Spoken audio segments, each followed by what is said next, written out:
셀트리온 정기주주총회 달라진 안건과 쟁점 안건 제대로 알고 주주 권리 행사해야.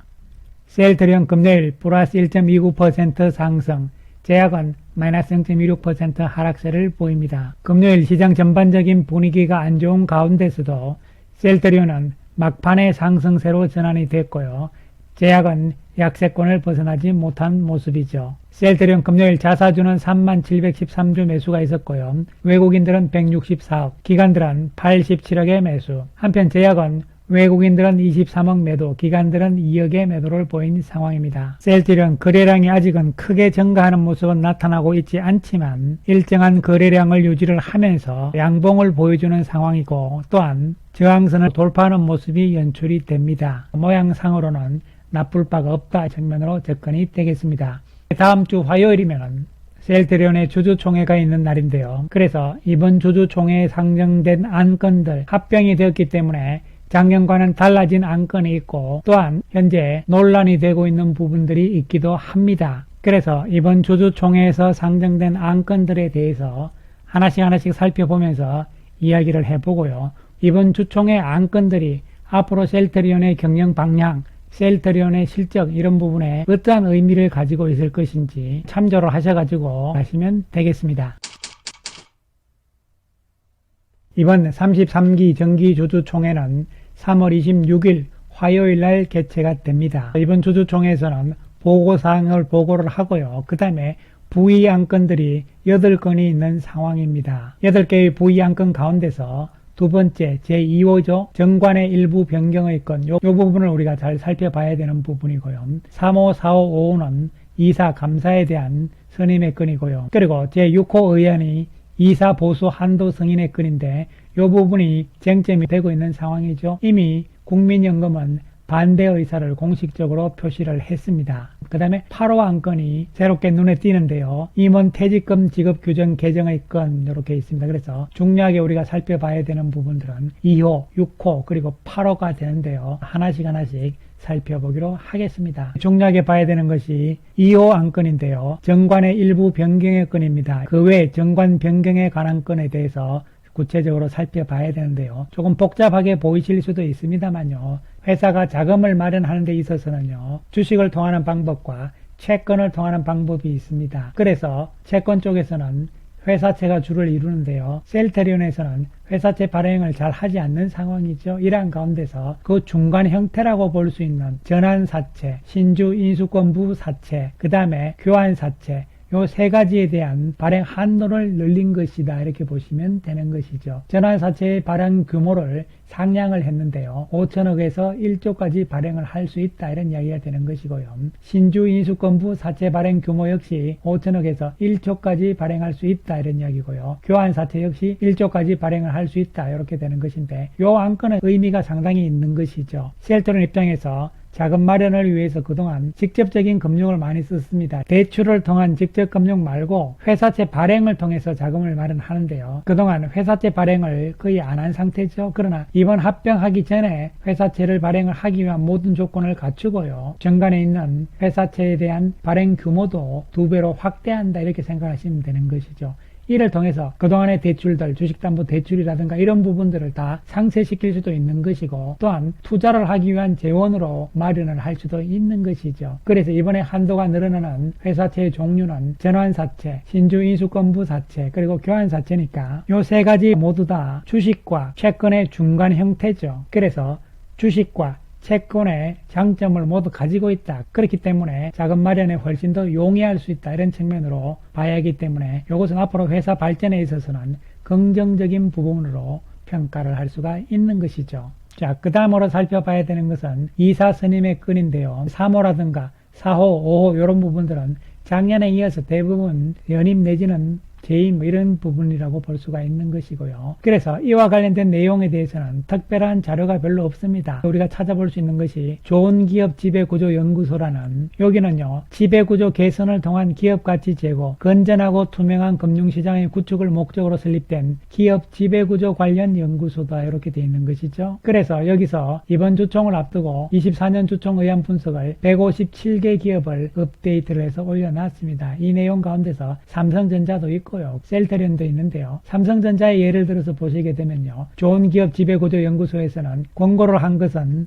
2호, 3호 사안에 대해서 반대를 권고를 한 것이죠. 반대 사유도 이렇게 나와 있는데요. 물론 이 내용들은 단순하게 권고입니다, 여러분. 권고기 때문에 특별하게 무슨 큰 의미가 있다 이렇게 볼 수는 없지만 그래도 이러한 부분에 대해서 나름대로 정보가 있는 것은 유일하다 이렇게 볼 수가 있는 것이죠. 그래서 셀트리온에 대한 보고서도 나왔는데요. 이번 의안 분석에서 내용을 보시면요. 반대가 많습니다. 특히 3호, 5호 이쪽에 이사, 감사 선임에 건해서 이 두 사람한테 계속 반대를 하고 있는 것이죠. 그 이유는 셀트리온 계열사의 공익법인 출신이기 때문에 독립성 훼손이 우려가 있다. 그 다음에 셀트리온 그룹과 거래관계가 있기 때문에 역시 독립성의 훼손 우려가 있다. 이런 이야기가 되는 것이죠. 그래서 이 두 사람이 사회이사가 되면서 또한 감사위원이 되거든요. 이 부분에 대해서도 모두 반대를 했다. 이렇게 볼 수 있는 것이고 그 다음에 6번째 이사 보수 한도 승인의 건 이 부분에서도 반대를 했습니다. 과도한 이사 보수 정액이다 이렇게 이야기를 한 것인데요. 그리고 주식 매수 청구권 부여 승인의 건 이것도 반대를 했는데 행사 가격이 성과에 연동되지 않았다 이런 이유를 댔습니다. 어쨌든 간에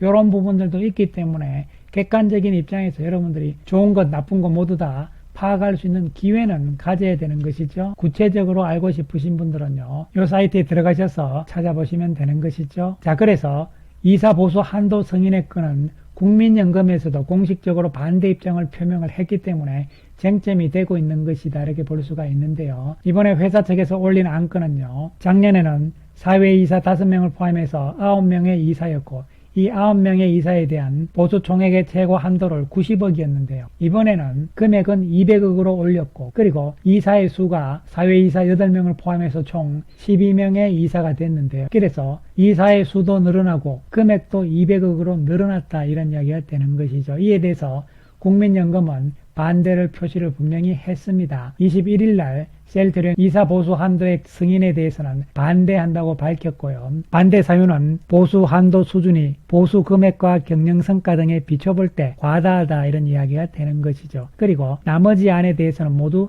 찬성을 한다고 국민연금은 밝힌 것이죠. 그런데 여기서 우리가 살펴봐야 되는 것은 보수 한도가 200억 너무 많다 이런 이야기잖아요. 그런데 합병이라는 사실을 우리가 생각을 해볼 필요성이 있는 것이죠. 그래서 작년에 보시면요. 셀트리온이 9명의 이사에다가 최고 한도액이 90억이었습니다. 그 다음에 셀트리온 헬스케어도 9명의 이사에다가 보수 총액 한도는 70억이었거든요. 그래서 이 두 회사가 합병이 된 것이잖아요. 그렇기 때문에 두 회사를 합치게 되면요. 작년 기준으로 봤을 땐 18명에다가 160억이 되는 것이죠. 이것을 이번에 합병을 하면서 12명에다가 200억으로 증가를 시킨 것이죠. 따라서 임원의 숫자는 줄어들었는데 금액은 더 늘어났다 이런 이야기가 되는 것이죠. 물론 단순하게 숫자로서 비교하기는 좀 그렇긴 합니다만요. 그렇다면 동일업종 쪽에 비교를 해야 되겠죠. 그래서 삼성바이오로직스하고 SK바이오사이언스하고 비교를 해보면요. 삼성바이오로직스는 이번 단기에는요. 보수 총액 한도가 150억 원이죠. 그리고 7명입니다. 그 다음에 SK바이오사이언스는 100억이고 역시 7명이 되는 것이죠.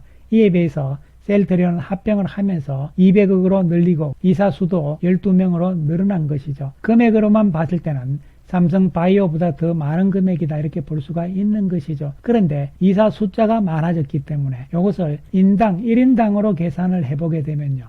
삼성바이오는 1인당으로 봤을 때 7명의 이사이기 때문에 21.4억의 보수가 되는 것이고요. 그 다음에 SK바이오사이언스는 100억의 7명이기 때문에 14.3억의 보수가 되는 것이죠. 그런데 셀트리온은 12명이기 때문에 16.7억이다 이렇게 보시면 되는 것이죠. 따라서 이사 1인당으로 계산을 했을 때는 삼성바이오와 SK바이오사이언스의 중간 정도다 이렇게 볼 수가 있는 것이죠. 물론 여기서 문제는 이번에 합병 때문에 그렇긴 합니다만요. 이사수가 너무 많이 늘어났다는 측면은 생각을 해볼 필요성이 분명히 있는 것이죠. 합병을 하면서 이사수가 12명으로 늘어났지만 그러나 사회이사가 꼭 8명까지 필요할 것인가 이런 부분도 생각을 해볼 필요성이 있는 것이죠. 왜냐하면 삼성바이오로직스나 SK바이오사이언스 모두 사회이사는 4명에 불과하거든요. 그런데 8명이나 되니까요. 물론 합병을 했다 치더라도요. 분명한 것은 이사 숫자가 너무 많다는 것, 특히 사회이사가 많다는 측면. 그렇기 때문에 금액도 200억으로 높아질 수밖에 없는 것이죠. 자, 그 다음으로 이야기를 해볼 부분들은요. 임원 퇴직금 지급 규정 개정의 건인데요. 이 부분은 뭐냐면요. 회사가 이번에 직제 규정을 변경을 합니다. 이에 따라서 직제가 바뀜으로 인해 가지고 임원들의 퇴직금에 대한 규정도 바뀌어야 되기 때문에 안건으로 올라온 것인데요. 그래서 그 내용의 핵심을 살펴보게 되면요. 직제를 상당히 간소화시켰습니다. 기존에 있던 대표이사를 없앴고요. 고문자 들어가는 것도 다 없앴습니다. 새롭게 수석 부회장을 신설을 했죠. 그래서 이렇게 바뀐 직급에 따른 퇴직금에 대한 배수다 이렇게 보시면 되는 것이죠. 작년과 같다 이렇게 보시면 되는 것이죠.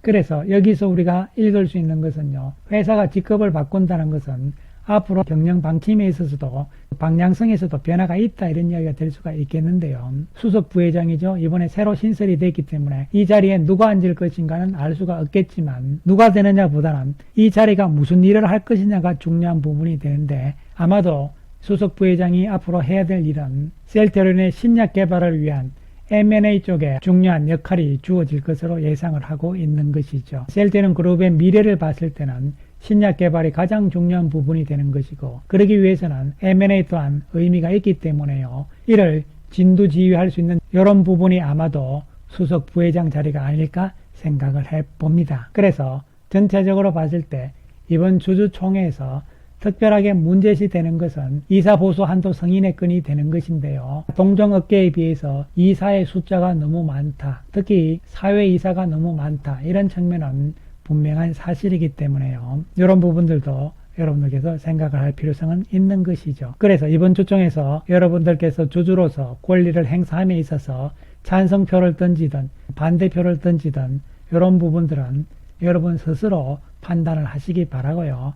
이미 투표하신 분들도 잘하신 것이죠. 어쨌든 이번 안건들을 통해서 앞으로 셀트리온 그룹의 방향, 경영 방향 이런 부분들을 어느 정도는 감지하고 오늘 이 시간에 전체적인 안건을 다뤄봤다 이렇게 보시면 되는 것이죠. 그래서 아직도 투표를 안 하신 분들은요. 전자투표를 이용을 하시면 되겠습니다. 3월 25일 월요일 오후 5시까지 투표가 가능합니다. 인터넷 PC로서는 여기 들어가셔서 하시면 되고요. 모바일로서는 여기 들어가서 하시면 되는데 이 주소는 영상 아래 설명란과 그리고 고정 댓글로서 링크를 걸어 놓을 테니까요. 참고를 하시기 바라겠습니다. 한편 최근 수급 측면에서 자사주 상황을 살펴보게 되면요. 현재 자사주는 71.89% 샀습니다. 11만 9,740주가 남아있는 상황인데 별로 안 남았죠. 그런데 중요한 것은 주가가 크게 빠질 때 그나마 방어하는 역할은 그동안 해왔다 이렇게 평가를 할 수가 있고 앞으로도 그런 역할이 될 것으로 보이고요. 그 다음에 중요한 것이 최근에 수급적인 측면에서 약간씩 변화의 조짐이 나오고 있다는 말씀을 계속 강조를 드렸는데요. 이번 주에 외국인들은 846억의 매수 우위입니다. 그리고 기관들도 536억의 매수 우위가 되는데 특히 연기금 쪽에서 매수가 다시 시작이 조금 되는 분위기죠. 연기금 쪽에서 밸류업과 관련해서 많이 샀는데 이제는 어느 정도 그쪽도 샀기 때문에 셀트리온 쪽으로도 다시 들어올 가능성이라고 볼 수가 있는 것이죠. 그래서 최근의 움직임을 보시더라도요. 지난번 3월 14일 날 블록딜이 있은 이후에 주가가 완만하게 상승 추세를 보여주고 있습니다. 그리고 거래량 측면에서는 아직은 부족합니다만 양호한 모습으로 해석을 할 수가 있는 것이고요. 특히 올해 중요한 두 가지 제품이죠. 진펜트라와 유플라 하반기 이후 상황들을 지켜봐야 되는 것이고요. 그 다음에 수급적인 측면에서 현재 보시면요. 월봉상으로는요. 1월 달의 거래량보다 더 많은 거래량이 3월 달에 가능할 것이냐 아니면은 4월 달에 가능할 것이냐. 왜냐하면 1월 달 이상의 거래량이 나와야만 어쨌든 거래량 증가가 본격적인 상승 추세로서의 전환이 된 측면으로 접근을 해야 되는 것이고요. 지금은 거래량이 아직은 늘어나지 않고 있지만 그러나 수급적인 측면에서는 조금씩 긍정적인 변화가 나온다고 이야기를 할 수가 있겠습니다. 감사합니다.